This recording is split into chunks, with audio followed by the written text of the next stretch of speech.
already, 2016. I've done it like 3 times. Is this work? Yeah, it's working. You're working. Okay. So I'm glad to see you all. I didn't know how many would be here today because it's like right back at it. And here we have a SAPA meeting. So thank you for coming and being here. And we're missing Anna today. She had her baby girl, Noelle. I don't remember her middle name, but she's precious and tiny. So if you remember to pray for them as they transition, having a new baby in the house, that I'm sure they would appreciate that. And if you see them around, say hello. She's around campus since they live in Wilmington. How much more difficult can a baby be than the Wilmington guy? I've heard they love her already. So we were going to have one of our students give a Devo today, and that student is not feeling well today. So we are not going to have our student here today. But Audra is going to be speaking with us today on dreamcasting, which I'm very excited to hear because I know nothing about what dreamcasting is. So I'm excited to hear her presentation on that. And Audra, as she said, is from the North. She is part of the SAPA committee. You don't see her here every week, but she works in Gaylord as the SAU admissions rep in Gaylord. So she comes when she can and when she's on campus. Is there any announcements anyone has that would be helpful for everyone? I don't think I have anything. I do. Yeah. Oh! Only one more just started in the Center for Student Success. As a student success. Glad to have you back.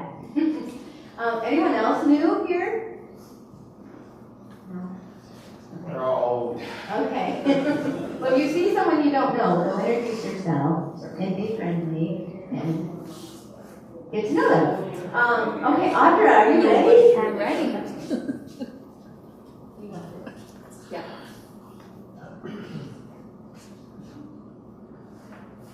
So I was kind of excited to hear that the student canceled because I emailed Lori this morning and said, I think that mine is going to be a little bit longer today. So I was trying to figure out how to fit it all in. She's like, actually, he canceled, so you have some more time. So that's how we have to go.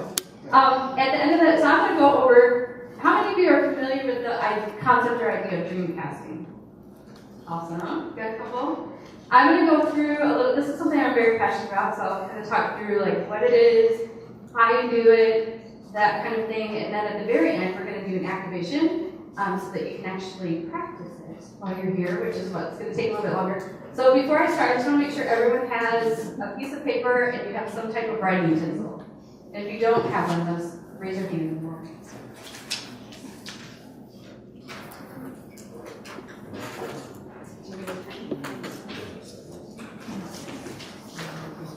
Anyone else?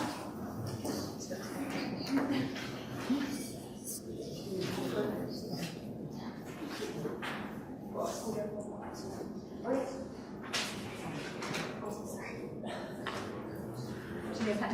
We need paper. Oh, I have paper.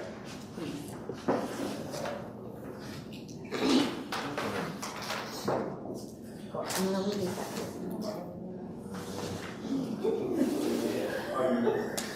So, this is the time of year that is really great for New Year's resolutions. Are any of you guys into that? Has anyone kind of thought through what they want to do for the year? Same one who knows about dreamcasting. Excellent. Anyone else into New Year's resolutions at all, or kind of thinking through the year ahead? Excellent. Well, maybe today will be a little jump start for you. Dreamcasting is something that I have really gotten into. A lot of what I'm going to talk about today is from Andy and Jean Mason. They have a ministry. They're from New Zealand, and they moved to Redding, California, and they're part of a church there, and they started a ministry called Dream Coaching. And so it helps people realize their dreams and work toward accomplishing them. And so they have a really cool thing. They actually worked with a friend of mine, so I actually done a dream coaching session with Janine, and it was awesome. It was just really cool to kind of talk through my goals, or my dreams and my goals and how to get there, and it was a very interesting process. So I can't go through everything today, it's a lot, but I'm just gonna kind of give you a brief overview. A lot of what I'm gonna share comes from their book, Dream Culture, Bringing Dreams to Life. And so I just wanted to kind of give them credit right before I start, that a lot of what I say is gonna be kind of coming from them. But it's something that I'm passionate about, and it's something that I have started like over the years. I think, especially around this time of year, I had just gone through, a couple years ago, I got through like a real slump, and I was just thinking like, like what am I doing? Like what is my purpose? And I just felt like blah, you know? And so during that time, I remember back to their teaching, and I was just like, you know what? I think it's time. I need to pull this out. I need to work on like, what are my dreams? Even though I can't necessarily control everything that's going on around me, I can control me, and I can control pursuing something that I'm passionate about, even if it, you know, it may be totally different than work, or it may be totally different from any of that stuff, but it's still something that I'm moving towards. So it's been very beneficial for me, and I just want to kind of walk through it a little bit with you. So what is a dream? I think a lot of us you think of dreams as like night dreams. Are any of you dreamers at night? Do we have anyone here? I'm totally a night dreamer. So a lot of people get confused because I have to talk about this a lot. But in this case, it's more in line with a goal. But there is a little bit of a difference. I think a lot of people would definitely agree that goals are specific and measurable. They help you achieve something. I don't know if any of you have built that practice into your work, or something where you have to meet certain goals. But dreams are more a picture of the future I want to live in someday. And I was talking with Aaron about this earlier, and he had a great example from some TED Talks, so if you ever have more questions, you can go talk to him. But some of the examples are like Martin Luther King Jr. I think everyone's familiar with his speech. And he created, like, this is my dream, and he created a picture with ideas and words about racial equality and what that looked like for him. And it was not necessarily something that he could just go out and do right now, but it was this bigger picture. The Wright brothers had a dream to see the aircraft fly, and they probably experienced a lot of opposition in that dream, but they persevered, and we all get to benefit from that now. So it's kind of this bigger, broader picture. Thomas Edison had a dream to create the light bulb, and so everyone could have electricity in their home. And I just happened to see, I don't even know how it came up, but Bill Nye the Science Guy was on TV the other day talking about Thomas Edison. And he failed like 1,000 times or 3,000 times, and people would give him a lot of, they would kind of discourage him from continuing on. Like, you tried all these things and it doesn't work. And he's like, well, I know 3,000 ways it doesn't work. And he persevered, and so now we're also benefiting from that. So these people, there's some common themes here to their dream. And what I got out of this is that they have to work together. I think sometimes you can have goals, but if you don't know exactly what your goals are going toward, what are they doing? You know what I mean? Like, what is the bigger purpose? And if you have a dream but you don't have a goal to help you meet it, sometimes it just feels too insurmountable or too impossible. And so people give up, or they lose hope and just say, well, I'm really passionate about that, I have this dream, but I can't ever do that. So I think that's pretty common. So why should we dream? I think that dreams and desires are inside of us for a reason. They are part of who God created us to be. I think He's put these innate passions inside of us for different things, and everyone's different, and sometimes their dreams are different. You know, I love flying in an airplane, but to actually get the airplane going is not necessarily a dream of mine. Like, I wouldn't be able to go after that. So everyone has different dreams, and as you pursue them, you become fully alive, allowing the glory of God within you to shine through you and change the world around you. Because as you see dreams accomplished, you bring breakthrough and hope into the lives of the people around you. How many of you have seen, especially this time of year, have seen like weight loss commercials on TV? Yeah? And their big thing is that they put up testimonies of people who've done it, because they say, oh, this is a real person, they've really done it, so that means you can do it too. And I think it's the same thing. As we pursue our dreams, as we accomplish stuff, people around us are like, oh, well, if she did it, I can do that. Like, I'll go after that. And it just helps bring hope to people around you. So before you start, you might be thinking like, how do I even like go out doing this? How many of you, are any of you like, you just naturally are a dreamer? Like you are kind of visionary, you kind of start thinking, yeah, awesome. We have a couple. Where for me, like, I could just sit down and like write 100 dreams. I don't have that problem, but I know sometimes it's a little bit harder for some people to get started. So I think the beginning point is that you need to give yourself permission to dream. And I think this can mean different things for different people. There's especially like over the years I've worked with a lot of people about this, and it can even be like moms who've given over their lives for their kids, and now all of a sudden it's like I have to give myself permission for me to think about me and to accomplish things that I'm passionate about. Or for different people, it might mean something different, but it starts with giving yourself permission to dream. Sometimes if you're having a really difficult time, you can start with remembering. And going back through this exercise takes a little bit longer, but you can go back through and considering like all the different stages of your life and some of the greater successes, or what things did you feel most alive about? What significant experiences did you have? What were some of the greatest challenges? And as you begin remembering those things, sometimes it stirs things up in you. You start remembering, oh yeah, I used to be really into that, and now I haven't thought about that for years, and it just starts kind of stirring things up. So that can be a really great start. You also have to kind of unleash your imagination, and I think it's really easy for us as adults, as if we're working, we have all these responsibilities, to start limiting ourselves and be like, well, I don't have time, I don't have money, I don't have whatever it may be, I'm not talented enough to do that. And so we limit what we think about. And so the goal right now is to, at this stage, just start saying, you know what, anything is possible. You don't have to understand how you're going to do it or why, you just start with imagining. And then also you want to keep in mind at this point that the body needs you to be fully you to function at its best. And I have a really great example of this. When you're injured, you start realizing how important that part of your body is. And prior to Christmas break, I had been doing a big event up in the north, and I had gotten my back a little bit out of whack. And I went home, and it smells a lot up there. So I had to shovel off the driveway. And all of a sudden, I realized, like, I've never had this happen before, but my upper back had gone out, and it was affecting my chest. And I had never realized, it felt like my chest bone was, like, broken. I don't know how to describe it, but it was really painful, and I couldn't do anything. And I just realized, like, I've never realized how important that part of your body is. Like, I'd never been injured before, but I couldn't shovel, like, I couldn't pick up anything. I had to like use my feet to kind of push the thing. So you just realize like we need all of the different parts of our body to be successful. And that includes you. And as the body of Christ, as people, we need everyone to be fully alive and fully present to be successful. So that's part of what this is about.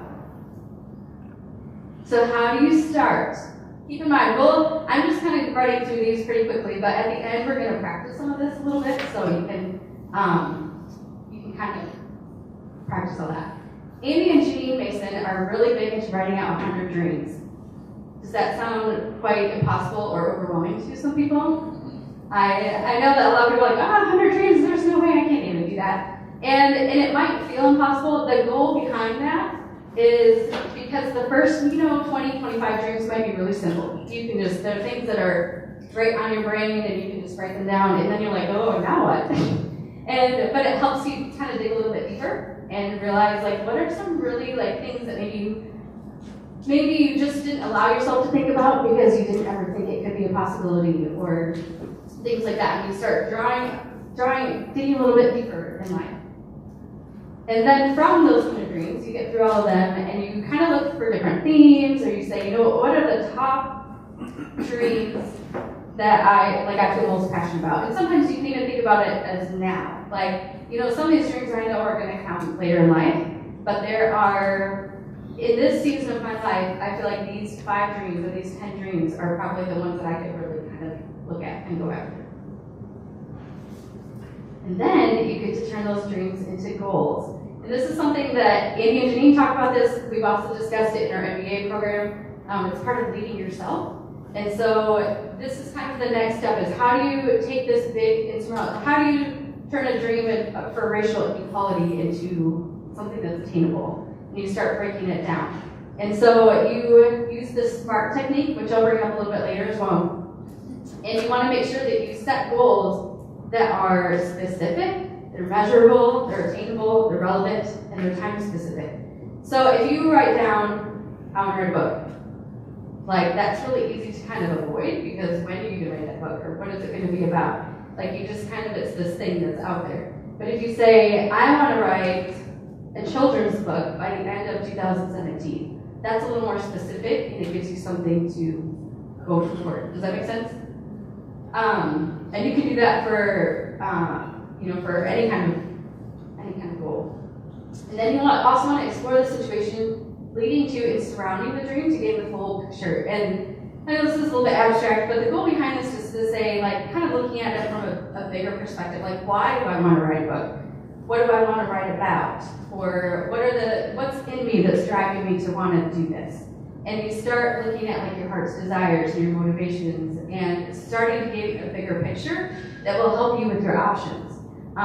Because maybe by looking, instead of just looking at that one little goal, you see a big picture and it allows you to think, oh, I could go at it from this other direction, or I could, it just kind of gives you a little bit more working room. And then you're gonna look through your options. And in this step, they recommend a couple different things, like you can look at, based on my resources and my abilities and my talents and my skills, what are the options that I have available for me? You can also take this by saying, if I were Chad Nutman and I were in his shoes, what would his options be? And you kind of look at it from different perspectives. And once you do that, you choose like the top 5 options that are available for you. And you decide on some. And then you create a specific action. You look at a timetable, specific actions. I will do this by this certain time. So maybe if I wanted to write a novel by the end of, 2018, I will write the first chapter by the end of this February. And so you start making specific actions to get you going. This is really great if you have to be motivated by deadlines. Do we have any of you in here? I'm a deadline person. And so if I don't have a deadline, it can just, sometimes it might never get done. But as soon as I have a deadline or I have something to go towards, I'm like, oh, okay, I can do that. Like, and I can meet that deadline. So once you get started, we kind of talked through all of that. What do you do to keep this going?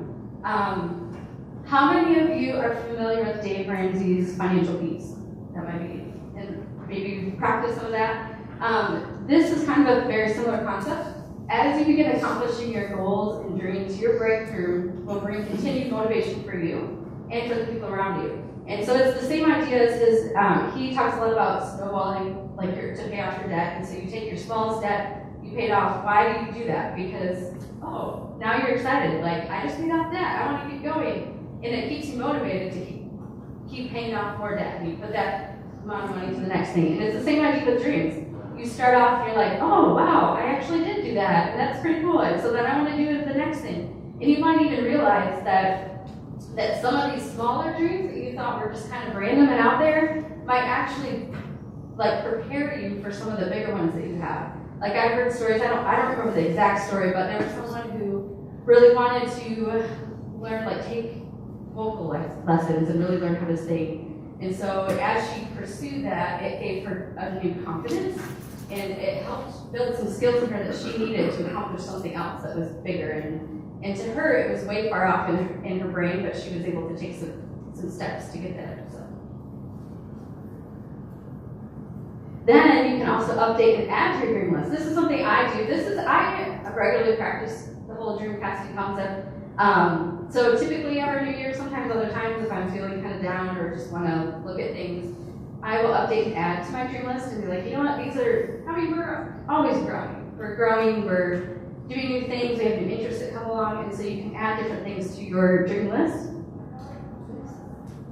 And you can mark the dreams you've accomplished and when, put down a date next to them, and then read through them periodically. I've done that on occasion, and it's really cool to look back and be like, oh, like I actually did a lot of things, especially if you're kind of down and you're feeling like, oh, like my life is not worth anything. And, like we all have those moments, and you can look back and start realizing, I've actually done some stuff, this is cool, and kind of to encourage yourself. And then you can choose new dreams. You know, maybe last year you accomplished all 5 of the dreams that you had, you know, that you really thought you could go after that year. Well, now you can choose some new ones and look through and say, in the season of my life, these are the things that I could then pursue, take some steps, and create some goals to obtain them. So, as with anything, especially, do we have any like runners or people who like to work out or exercise, any of that kind of stuff? Anyone here? Okay, yeah, we got some. There's some cost that goes into that, correct? It's not just something that just happens. You don't, you have to build and go into that. So it's the same as with dreaming. There are some requirements that you have to consider. First of all, you have to take ownership of it. I think it's really easy for us to think like, I don't know, it's really easy to be passive and just wait for something to come to us. Be like, well, if I'm just believing for this, or if I, eventually it will happen. Well, sometimes you have to take ownership of that. You are responsible for your dreams. No one else is. You are. And so you're the one who's going to help you. I mean, it takes being in community, it takes friendship, it takes accountability to accomplish some of these things, but you're the only one who can make it really happen in your life. And so I think the first step is taking ownership and saying, like, I want to see this happen, and I'm going to start taking steps to do that. Finding motivation. Again, everyone is different, and everyone is motivated differently, so you need to figure out, part of leading yourself is to figure out, like, how am I motivated? What are the ways that, I remember working back in campus admissions office, and we had someone who got really excited about a sticker chart, and and that's it really motivated her. So, if that's what does it, you go for it. If there's, to me, I have to have a deadline, or I have to have something, to commit to, but you find out what your motivation is, and sometimes it has to do with, I just have to get away, I have to go somewhere beautiful and just kind of relax and take some time to think about it. Like, do whatever you need to do to stay motivated and to start accomplishing these things. You have to determine the cost. This is both of pursuing your dream, but also not pursuing it. For example, for those who are running, if anyone wants to run a marathon, does anyone in here run a marathon? I have not. It's on my dream list. But for me, the cost of running a marathon, you have to probably buy some great running shoes. There's an entrance fee that's part of that. You have to think about the time that you're going to invest in running, and the miles you're going to put in, and what is, there's a physical cost to that. But you can also think of, sometimes it's really easy to be like, the cost is too great. I can't do that. And then you have to flip it and say, well, what if I don't do that? And so running a marathon may not be the best one for that, but in the book they talk about William Wilberforce, who fought to abolish slavery. And for him, he spent his whole life going after this. And it happened right before he died. But the cost of what if it changed the course of history? So what if he had not done that?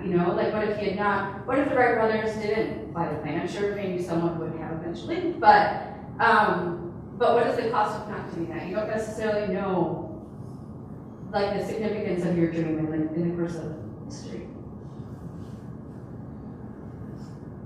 And then also knowing that timing and season change. This is a little more abstract, but I think just knowing that there are certain dreams in your life that are going to be later on in life. You just know that. But it doesn't necessarily mean that you can't take certain steps toward it. Or you look at your 100 dream list, there's probably other things you could accomplish now. And so just understanding that there are different timing.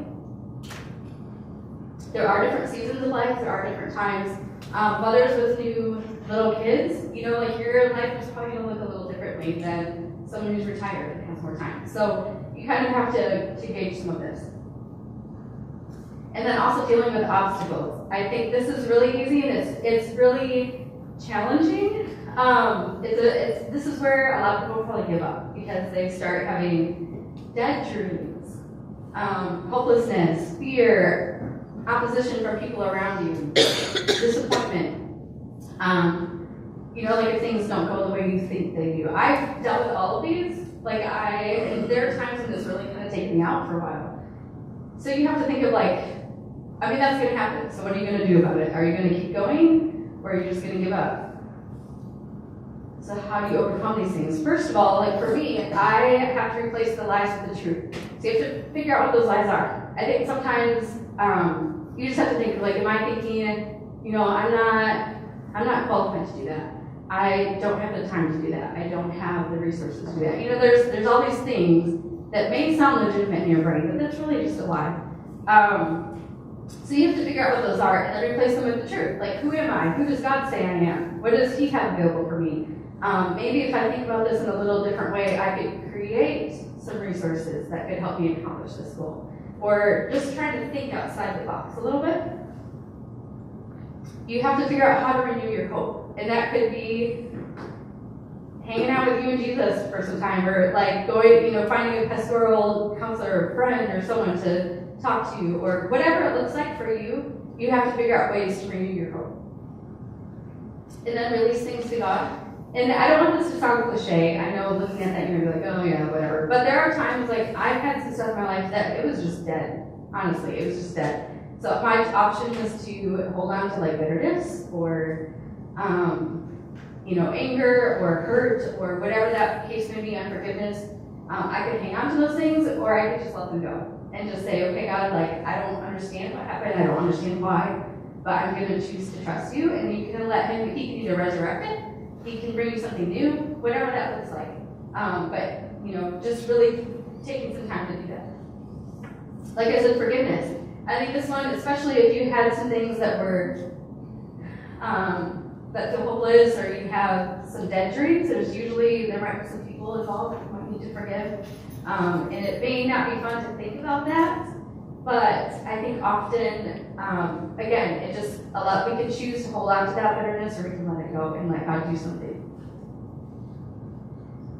There may be times when counseling is involved. Like going through this is real. Like I talked even with Janine Mason about this, and she said, you know, there are people who are paralyzed by fear to take certain steps. I've seen it even in recruiting. I have certain people who are almost like physically, like, I don't know, shaking, or you could just like feel the stress or see the stress, and it was just so like hard for them to take that step. And I just had to say, you know what, like I know it's really hard for you right now, but like as you start doing this and you start realizing you can actually accomplish this, like you're gonna transform and be a totally different person. And it's true, like a couple modules into the program, like her whole countenance was different. And she hadn't completed it yet, but she could start, it wasn't so scary to her. So I think there may be times when the third party or having someone outside, it might be beneficial to talk through them with that. Having dream partners or dream friends, whether it's someone maybe at work that you connect with, or someone in your family or a good friend, someone who's there to kind of help encourage you. I think sometimes dreams, they sound so out there, and it's really easy for people to say, well, but what about this? And do you really think you can do that? You just hear from all kinds. So you need someone who's there who says, yes, you can do that. And it may look really hard right now, but I'm going to be there, and I'm going to support you, and I'm going to go with you through this journey. So you need those people around you. And then choosing to persevere, even if it looks different than what you expect. And I think that's very real. I think there's the difference between having expectations or having an expectancy. And sometimes when we have expectations and they go different, it's like, oh, well, that just failed, so I'll be done. But if we have an expectancy and see God, sometimes it's totally different, but it allows us to see our dream in maybe a different way than we thought. An example for you, going back to the running thing, this is something that I heard a while back, and it was fascinating to me. So the 4-minute mile people are probably, have you heard about, you know, like breaking the 4-minute mile? It's kind of it's probably a common thing now. It happens quite regularly. But back in the day, experts said it was impossible. That it couldn't be done, the human body wasn't capable of doing it, and they believed this for a really long time. People tried for over 1,000 years to break the 4-minute mile. And that was like, it was something they talked about, but they just believed it couldn't happen. In the 1940s, the record was set for 4 minutes and 1 second. And it held there for 9 years because people didn't believe they could break it. And it was just so close. Like, that's a long time to be that close and not And then in 1954, Roger Bannister broke that barrier. And I don't remember his time, but it was just below 4 minutes. But it was enough, it was like breaking that glass ceiling. And all of a sudden, all of those things that were impossible, it was possible. And then a year later, a second guy broke that barrier. And then more and more people began doing it. And now it's quite common. Like, I think even high schoolers have done it before. So I think it's one of those things where you just need one person to show you that the impossible is possible. And after that, like it brings hope and it helps everyone else say, oh, well, if he did that, I can do that. And so then they all come along afterwards. And what was his key? I found this, like when I was looking up this particular story, I found, sorry, I'm a little sick today. But I promise it's not contagious. But the thing that helped him was visualization. He had to create a sense of certainty within himself so the achievement felt real and possible. So as he went, he had to visualize himself actually doing it and like, what did that look like when he was done? And he had to picture it so that he could actually achieve it. And to me, that sounded a whole lot like faith, looking at it from that perspective. Hebrews 11:1 says, faith is the substance of things hoped for, the evidence of things not seen. And so he had to build this faith in himself. Maybe he didn't call it that. But he had to build this faith in himself to know that he could actually do that.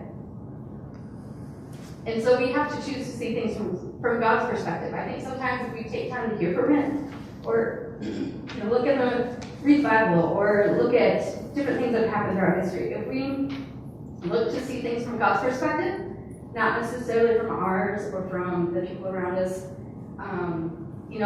all the experts, these 4 minute mile isn't possible. But Roger Bannister knew inside of him, he had this dream, this passion, this desire in him to do that. And so, go with some of that and see. I think it just gives you a different perspective. And know that all things are possible for those who believe. We may not understand how it's possible. We may not know what it's going to look like to get there, but we just know that, God says that all things are possible. So He can help me be creative. He can help me come up with new ideas or new strategies or different things we can do. Like, I believe that this is possible. But I think it's also important to know that you can't have one or the other. This goes back to earlier I talked about how you have to have dreams and goals. The same concept, like you can't only rely on your effort to get there, but you also can't just wait for God to move. I think one is taking God out of the picture, and the other one is being passive and just saying, well, God will do it. If it's really from Him, He'll do it. Well, sometimes He's saying, I've given you these talents, I've given you these resources, I want you to do it, and I want to partner with you to get that done. And so I think a lot of times it's the combination. You take your action and believe that He'll breathe on your efforts to bring about greater results. And I think He's calling us to dream bigger and to do God-sized dreams. And I think that's kind of the key here. So what does that mean for you? It means to not limit yourself. Not limit yourself to only things that you have control over, and kind of think bigger. What would your dreams look like if you start taking some time to dream? What would your dreams look like if they were 10 times bigger? Which might be kind of scary to think about, because you might not even know how to think about that. But just take some time sometime and say, like, God, what do you say about this? Like, if this was a bigger picture, what would it look like for you? And I just want to ask you if God is asking you to dream bigger than what you might normally do on your own. How many of you have seen Aquila and the Bee or heard of it? Oh, good. I watched this a couple of years ago on New Year's Eve, and it was so inspirational. Aaron asked if it was as good as Avengers, and I said, it's different. It's not quite as action-packed. But the story behind Aquila and the Bee, we couldn't get the video to play, but I'm going to play. It's just a 2-minute clip, and she's reading a quote, which you're probably all familiar with, so I'm going to play the audio of that.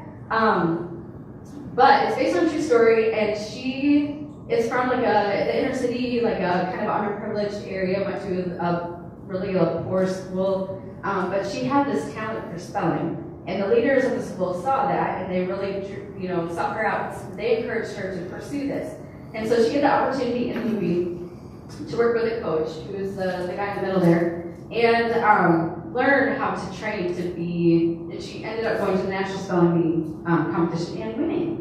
So it's just very like fascinating. It's all about this. So I'm going to share it really quickly.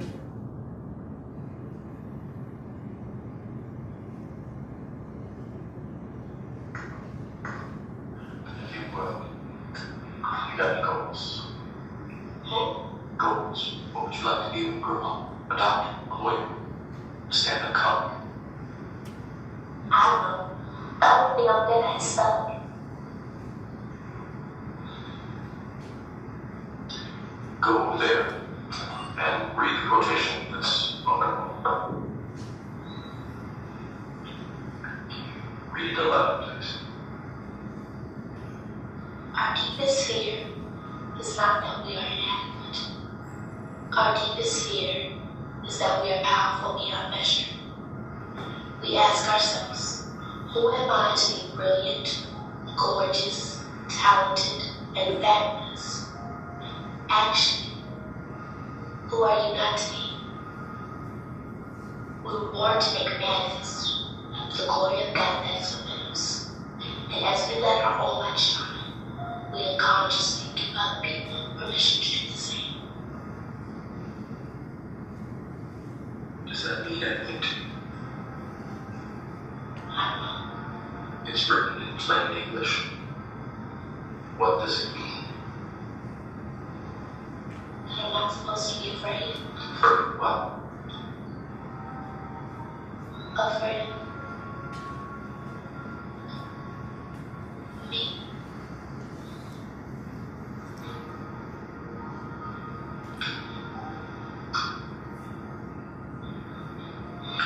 This National Spelling Bee is a tough nut. I've seen it chew kids up and spit them out. So if you want to get there, you can't be a shrinking violet. You have to stand up and show them what you can do. All right? So, sorry, I couldn't show you that. But I just think it was so awesome. And I know we've probably heard that quote before. But the really cool thing in this story is that she couldn't do it on her own. I mean, she could, but she realized she needed help from others. She was a young, she was in grade school. So she activated everyone in the community around her. People you'd expect, like her mother, or teachers, or things like that, but also people you wouldn't expect, such as her brother's gay friend, or all these different people, and they all worked with her as she to help her train and learn her words. And so at the end, when she got to go on national television, they all had a piece of her victory, and they were all part of it. They were cheering her on, rooting her, and it brought breakthrough to all of them because she won. They all had a part of that, and all of a sudden things were possible for them. So it's just kind of a really cool picture. If you ever have a chance to, I would encourage you to. But we're going to do a little activation now. It won't take super long. But now we're going to do, everyone get your paper and pencil out. And we're going to start, I'm trying to make it a little more simple. I was going to go a little bigger, but I realized we don't have tons of time. You're welcome to do more of this when you go home tonight, if you'd like. But start by writing out, we'll just take a couple minutes here and write out 5 dreams. Maybe things that are top of your head, just anything. Your top 5 dreams that come to you.